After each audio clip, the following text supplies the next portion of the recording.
welcome to Chatterbox with Queen Dina. Welcome back, anyways. We just heard some really great tunes from our favorite DJs here from Thursday Night Groove.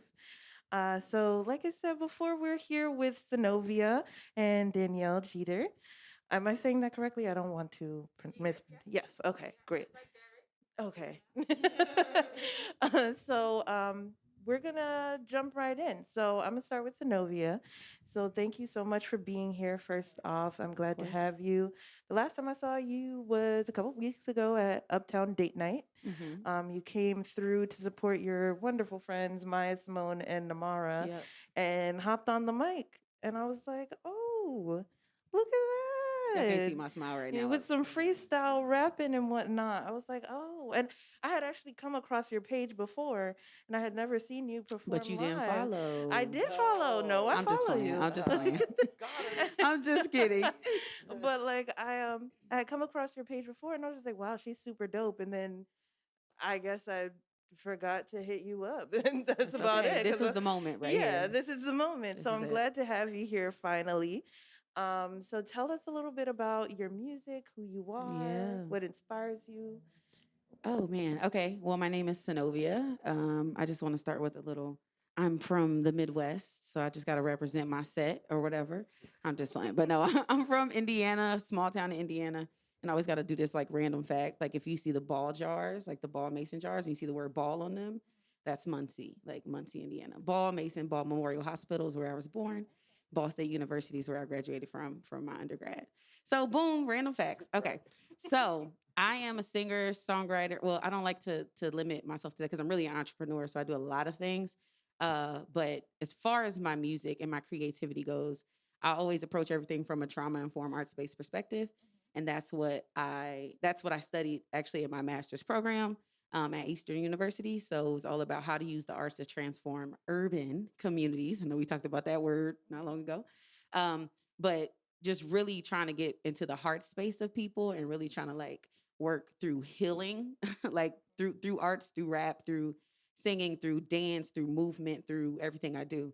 But when it comes to my music, I actually started writing songs when I started with poetry because I'm also a poet. But I started with poetry when I was maybe like 10, and like I felt like this boy had broke my heart type John, like whatever. And I just knew I was in love, right? Just like, oh my God, this is the end of the world.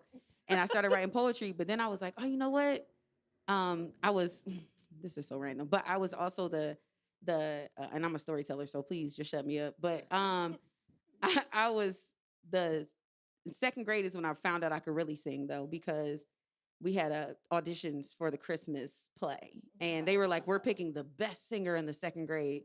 And I was like, "Oh, bet." Or like, I wasn't saying R back then because I wasn't from Philly. I'm not from Philly, but I be stealing y'all words now. Okay, so I was like, "Okay, yay!" I auditioned, and they picked me as like the best singer in the second grade. And from then, I was like, "Oh, I can sing!" Like they picked me. So from there, I started writing songs, creating poetry mostly about heartbreak, to be honest, because like what else you got to write about when you're a little girl growing up? And then now I'm at a space where I create, still from that space, from those emotional spaces, but also I create to inspire, I create to uplift, I create to like get people out of a mental headspace and like going into like, yo, pursue your dreams, pursue your ideas, pursue like whatever you want. So I think you'll hear those different elements in my music. And then finally, I did release my first EP in January 26th. It happened to actually be the same day that Kobe passed. So I'll never forget that day because literally some people didn't come to the show because they were like, Sanovia, I'm too emotional to even make it because I had a release show. But I released my first EP that day, and that EP I recorded. So my whole saying, I have a button on and it says, "You have everything you need."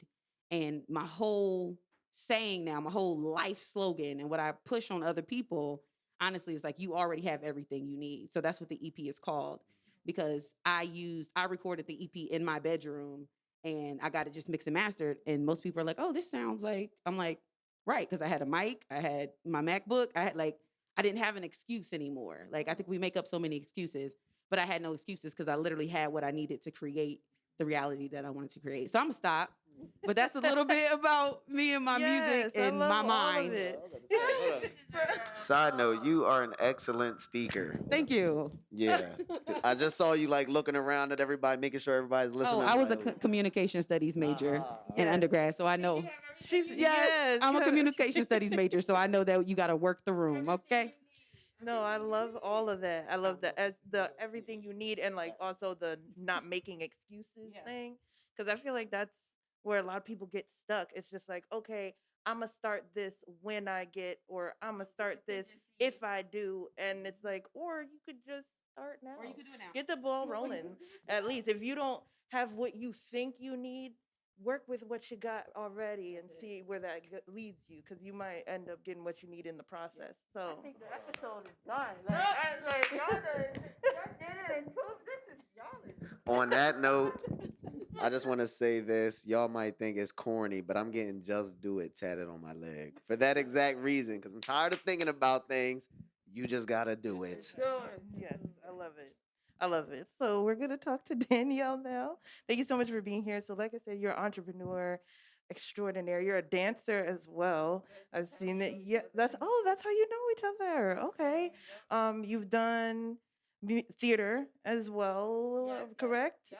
And I have a degree in theater arts from Spelman College. okay, yeah. See, look at me picking up all the things. So yeah, I'm just so happy to have you here. I met you last December. Yeah. And I said, you're dope. Yeah. Like, you're Yeah. dope.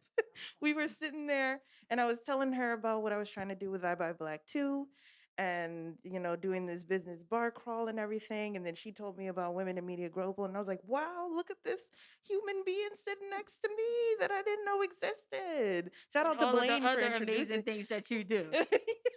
You Thank feel, you. you know, Thank you. I was impressed. I was Thank you. very impressed when I I met you. appreciate that. I was And impressed by you. I was like, oh my God. I was like, look at Blaine making the introductions. Like Blaine, shout out to Blaine Stoder of BFW Group. He's a great guy. Yes. But I want to talk about Women in Media Global, how that got started, what brought you to that space, like after you graduated and everything. Like, talk a little bit about it. Yes, absolutely. So, yes, my name is Commissioner Danielle Jeter, the founder and president of Women in Media Global. That's actually one of the things that Blaine and I do together. We both sit on Governor Tom Wolf's commission on the African American Affairs team, Yes. that committee, and we advise the governor. We've been doing that work for about 6 years. We got appointed. You have to be appointed to these positions, and we sit on a team and we advise him on issues, concerns, and the things that are really the heartbeat of Black Pennsylvania. And so I agree. Even meeting you through Blaine was enough.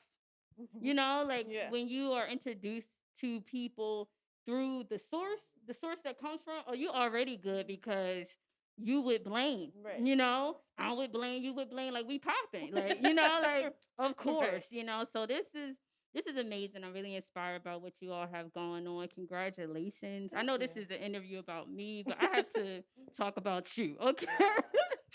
But Women in Media is a nonprofit organization, and our mission is to empower, equip, and encourage women to own their voices. Our members are women in media, communications, arts, entertainment, and that also fuses in the business and entrepreneurial side. We're a diverse group and really got started after Spelman College, where I graduated in 2010 with a degree in history and theater arts with a concentration in African American studies and dance. You said I'm gonna just line up the whole degree. Yes. You know, Perfect. and that's what I did. And I graduated, came home. I graduated during the recession 10 years ago, right? So that class, like 2008, 2009, 2010, we experienced that. And God is good because He blessed me in that season. Came home, didn't have a job offer, never got a job offer. I had everything I needed inside of me, and I said, I'm going to launch my business my senior year. I'm going to take a year off of the dance team. I'm going to focus on learning about business and launch my business in case I graduate without a job offer because it's real out here. Yeah. People aren't getting jobs, And so My 18, 19-year-old self said that, said, self, take care of self now because we don't know where America is going. Right. Right. And I launched that business and I came home, right? At one point in time, I was looking at my experience as the cup half empty. Oh, all of the people I went to school with, they're getting these amazing jobs. They graduated. People are going, they're doing all these things. I didn't get a job. Where's my job? I did everything they told me to do. I went to Spelman. I graduated Right. on time. I studied abroad. I have work experience. I have a resume. I did internships. Like, Flex, flex, flex, flex, flex. like why? Where's my job? Yeah. And at that time, like it really wasn't as sexy and as like prominent now about starting a business. That's a part of our narrative all the time. That's the thing. But 10 years ago, my first business is 11 years old. 10 years ago, 11 years ago, I was an anomaly. I was 18, young black female starting my company with little guidance, and when I came back home, I didn't want to come home. My dream was to go to LA, be a Lakers girl. I don't know if y'all have been on my Instagram page lately, but I got the Lakers. I'm doing a photo shoot in my Lakers like bodysuit. It was so dope. I wanted to go to LA, be a Lakers girl, and continue to grow my business. Maybe teach, do something. I don't know. That's really what I wanted to do. But God said something different, and He brought me back to Philly. And I said, What am I doing? What am I going to do in Philly? Philly wasn't popping at that point either, right? And I'm like, what am I going to do? Like, all right, God, let's see it. And God had so much for me when I came back home, and I had an experience. I went to a film screening about Philadelphia's art scene. The film was supposed to be a representation of our arts, right? We know a lot of things about Philly. Philly is diverse. Philly has all kinds of art, all different colors, all genders, all genres represented. Like, this is one of the most artistic cities in the world. It was only one woman represented in that film for Philly's art. I left heated. I'm a woman in media. I'm a Spelman grad, and I only see one chick in one woman in the film. This is not a true depiction of my city. It prompted me to start doing research to figure out what's going on in the industry. It's a narrative not being told. And what I found in my research, I went to my best friend, I went to some friends, and I began to bounce this around. What is your experiences? What's going on in the industry? And it was true. We were simmering up about six. Women in media is 8 years old now, but that was maybe 5 years in advance of what was coming for the Me Too movement. Okay. So I felt this coming about 5 years before it happened, and I launched Women in Media to create the narratives, to fill the void, to empower the women, and to create a community of women that support women so that we can be the change that we need in the industry. I love that. And I love that. Last episode, we were talking to Camille Young. The names. I'm terrible with names. We were talking about. We were. I won't. I promise you. It's getting worse as I get older. I'm only in my 20s and it's slipping away. But Camille Young about that, about telling the narratives, telling the story about like women, and specifically she deals with like Black women's stories to create a space for them to be heard and for them to like find that community, because sometimes you really like feel alone. You're just sitting there, you're just like, ain't nobody going through nothing I'm going through. I am just in it. And then you meet someone and you hear their story and you're just like, wow, like I'm outside of my little bubble in my mind, in my space, and there's someone else that also relates to me and what I'm going through and my experience in life, and it makes you just feel a part of a community. And so it's really important that you made that space, and I'm glad that you did start 10 years ago, because now people are looking for what you have and it's already established. You know what I mean? You already have the foundation built. So it's like people just Google, oh, how can I find groups of women in media to help me launch my whatever? You're right there. You know, not to say nothing about startups, because I'm running a startup right now, but like, startups, we're in this space of like, yes, we're doing things, we're progressing, we're moving forward, but we're also in a very a baby learning crawling stage, and it's like sometimes you want to look up somebody that's not in that stage. You want to find somebody that looks like you, that knows what you're going through, that has it together, that has it there, has the platform. And so I'm really glad to hear that.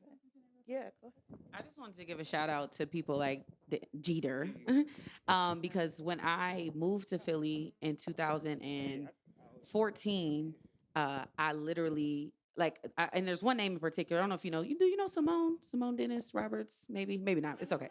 It's okay. So she does the productions. It's like she does a lot of stuff. I'm gonna go to, but I'm saying this because one day I shouted her out. I was like, the reason why I am who I am today is because of people like you and people like Simone, who I saw. Like, I came to Philly in 2014, and like I was like, I'm from Indiana. We're small. You don't see entrepreneur. Like, what is that? Like, that's not a thing. Especially not young Black women.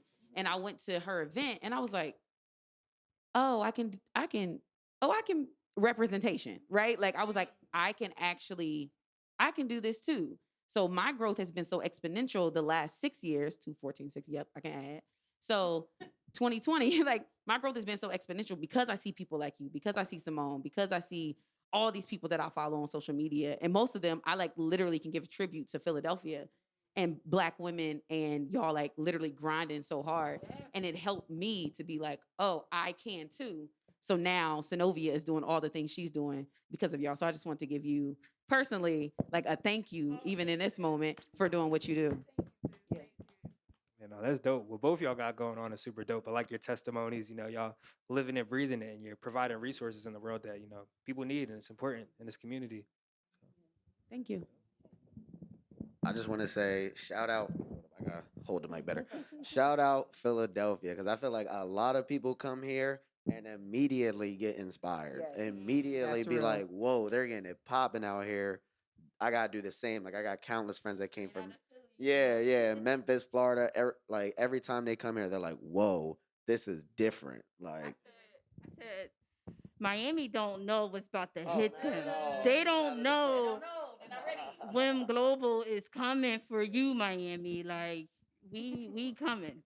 Yeah, I think like we were talking earlier about like geographic location and how it is like important where you're at, but Philly is one of like I don't think people realize how big Philly is. Like it's like top 5, I believe. So if you can make it here, you can make it anywhere. Because out of the top 5, I think Philly is the grimiest city. Like That's it a is so fact. I grimy, mean, it's so gritty, but not like grimy. it's crazy. I'm saying like being in the top. That's a fact. Like, that's a Yes. fact. Like, Philly is the 4th largest media market. What does that mean? That means people come to our city and they spend money. It's you know what I mean. It's an opportunity town. So me being able to come back home after college, where I wanted to stay in Atlanta. I wanted to go to Los Angeles. Coming back home, it was so many gifts here, doors open, and being able to build the foundation of my business at home is unprecedented. So when I travel now, that I have the opportunity to do my business all over the world, me coming from Philly is like I come from good stock. I have a good, strong foundation. Philly always got me. So I have shoulders that I can stand on, and it literally gives me wind underneath my wings to fly. They like, go girl, like cheering me on. Go girl, do your thing. All right, so we're about to take a break. I'm gonna touch on what you said in a second because, like, I have something to add. So we will be right back with Chatterbox with Queen Dina. We're gonna take a short break, listen to more tunes. Stay tuned.